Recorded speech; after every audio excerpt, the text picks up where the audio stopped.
Assalamualaikum warahmatullahi wabarakatuh.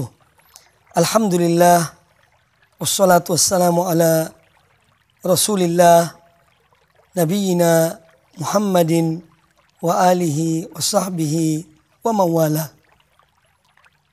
Alhamdulillah, kita senantiasa bersyukur kepada Allah subhanahu wa ta'ala yang telah menganugerahkan kepada kita nikmat yang terbesar, yaitu nikmat iman dan Islam. Lebih dari itu, Allah subhanahu wa ta'ala telah menyempurnakan agamanya sebelum wafatnya Rasulullah sallallahu alaihi wasallam. Dan Allah telah menurunkan sebuah ayat dalam Al-Quranul Karim yang menyatakan hal tersebut, yaitu sebagaimana yang termaktub dalam surat Al-Maidah ayat yang ketiga. Dalam ayat yang panjang itu Allah subhanahu wa ta'ala berfirman, Al-yawma akmaltu lakum dinakum wa atmamtu alaikum ni'mati wa raditu lakumul islam dina.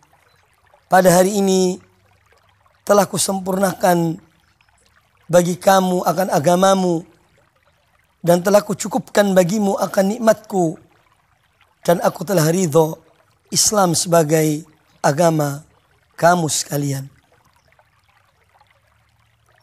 Maka nikmat disempurnakannya Islam merupakan nikmat yang besar yang Allah anugerahkan kepada manusia dan khususnya kepada umat ini. Oleh karena itu, agama yang telah sempurna ini hendaknya dipelihara dan dijaga, hendaknya dipelajari dan diamalkan.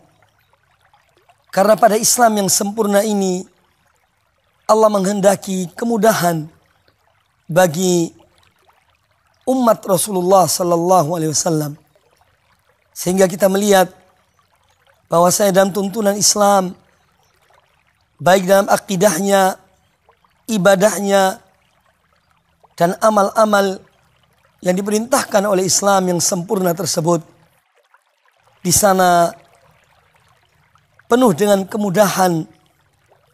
Karena memang Allah Ta'ala berfirman, yuridullahu bikumul yusra wala yuridu bikumul usra. Allah menghendaki kemudahan bagi kalian, dan Allah tidak menghendaki kesulitan bagi kamu sekalian. Oleh karena itu, apabila kita melihat dari apa yang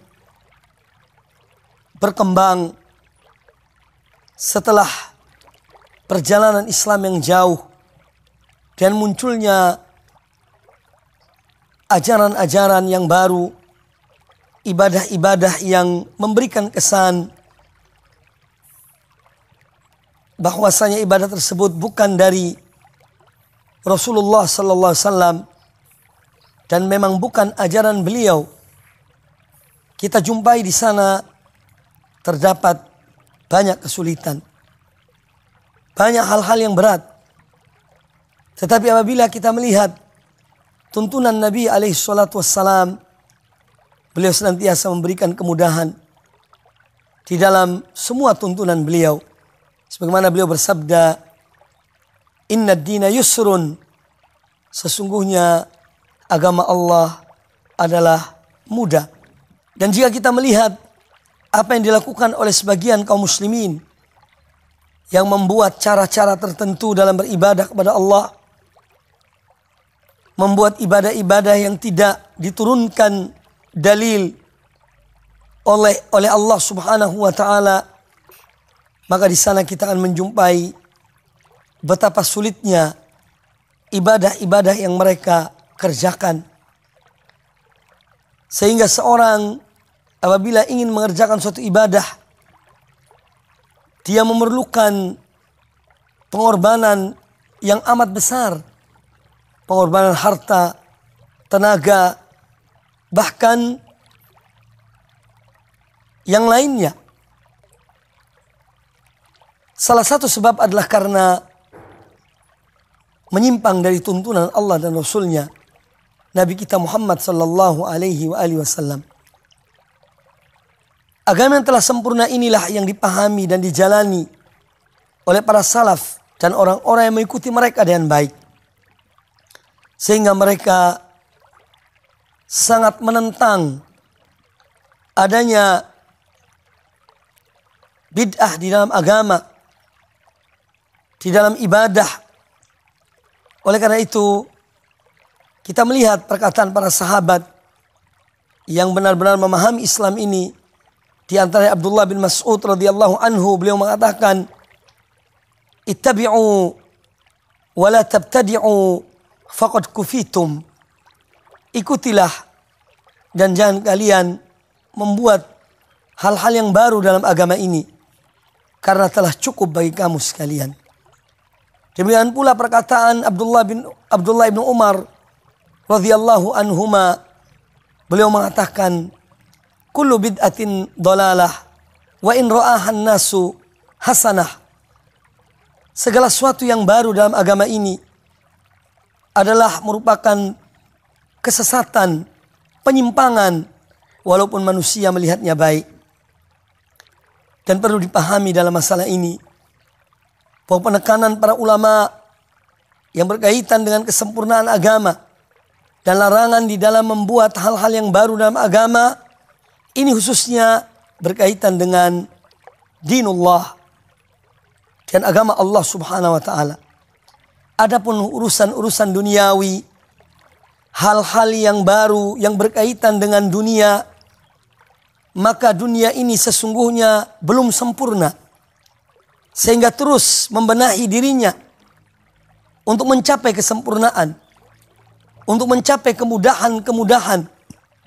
Sehingga kita melihat dalam perkembangan dunia bahwa kalau dahulu seorang musafir bepergian dan menggunakan onta, karena memang itulah kendaraan yang ada pada saat itu, atau menggunakan keledai atau yang lainnya dari binatang-binatang ternak yang bisa digunakan untuk safar bepergian.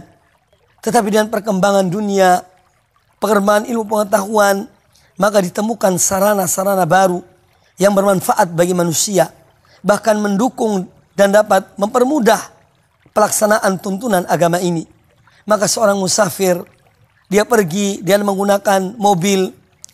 Bahkan di zaman kita ini telah ditemukan pesawat terbang yang mana seorang melaksanakan ibadah haji bisa lebih mudah. Nah, ini harus kita pahami betul bahwa yang dimaksud bid'ah yang dilarang dalam agama adalah berkaitan dengan tuntunan Allah dan Rasulnya dan ajaran-ajaran Allah dan Rasulnya. Adapun dalam masalah-masalah duniawi, maka dunia ini belum sempurna. Seyogyanya kita, bahkan kita dianjurkan untuk mensyukuri nikmat Allah dan adanya penemuan ilmu pengetahuan yang bermanfaat, sarana-sarana yang dengannya dapat memudahkan pelaksanaan perintah Allah, agama Allah. Maka sarana-sarana itu bukanlah termasuk bid'ah yang dilarang selama dia bermanfaat, selama tidak bertentangan dengan tuntunan Allah dan Rasulnya sallallahu alaihi wa alihi wa sahbihi wasallam. Inilah yang harus kita pahami, karena tidak sedikit kita mendengar dari kalangan orang-orang yang tidak menerima atau menolak apa yang diajak oleh para da'i yang mengajak manusia agar mereka benar-benar mengikuti tuntunan Allah dan Rasulnya dan jauh dari perbuatan-perbuatan bid'ah di dalam agama. Mereka selalu beralasan, kalau seandainya semua bid'ah itu dilarang, maka mengapa kita menggunakan kendaraan, mobil, pesawat? Mengapa kita menggunakan hal-hal yang baru yang berkaitan dengan duniawi ini? Tentu itu pun tidak boleh, kata mereka. Hal ini adalah merupakan alasan yang tidak tepat. Alasan yang menunjukkan tatkala mereka lemah dalam membantah dalil-dalil yang melarang mengada-adakan hal-hal yang baru dalam agama, maka mereka pun mencari alasan yang diibaratkan oleh Al-Quranul Karim ibarat sarang laba-laba.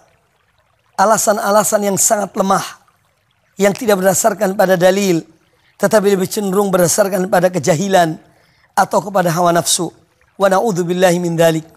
Rasulullah sallallahu alaihi wasallam bersabda, "Man ahdatsa fi amrina hadza ma laysa minhu fahuwa raddun." Barang siapa yang mengadakan sesuatu yang baru dalam urusan kami ini, yang bukan dari perintah kami, maka hal tersebut tertolak. Demikian pula sabda beliau dalam satu riwayat yang lain dalam hadis yang sahih, "Man amila amalan laisa alaihi amruna fahuwa raddun." Maka barang siapa yang mengerjakan suatu amalan yang bukan atas perintah kami, maka amalan tersebut tertolak. Oleh karena itu kaum muslimin rahimakumullah, seorang yang mencukupi dalam ibadahnya dengan melaksanakan apa yang dituntun oleh Rasulullah sallallahu alaihi wasallam itu adalah lebih baik daripada dia melakukan sesuatu yang tidak dituntun oleh Allah dan Rasulnya, yang justru akan memayahkannya, memberatkannya.